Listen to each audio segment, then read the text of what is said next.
ইমান বিক্রি করবেন না। ছেলেমেয়েরা ব্যবসা বাণিজ্য কর্মসঙ্গী করতে হবে, কিন্তু আখিরাতকে ভুলে যেও না। আপনার নবী বিরোধী করে নয় এ মুসলমান ছেলেমেয়েরা, কারণ নবী আমার ছোট্টবেলাতে দুনিয়া আসার আগে বাবা দানকে হারিয়েছে, ছোট্টবেলাতে মাকে হারিয়েছে। নবী আমার কোনদিন মা বাবার জন্য কাঁদে না। আল্লাহ নবী খুলে কেঁদেছে, ওই কান্নাটা গুনাহগার উম্মতীদের জন্য কেঁদেছে।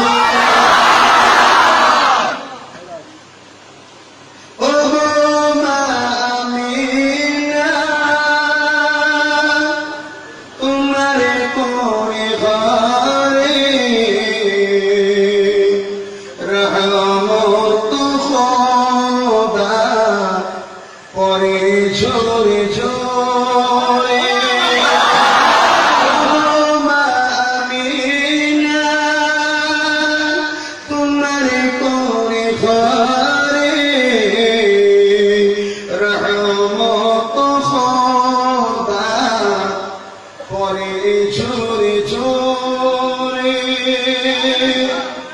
বুঝতে পারছেন?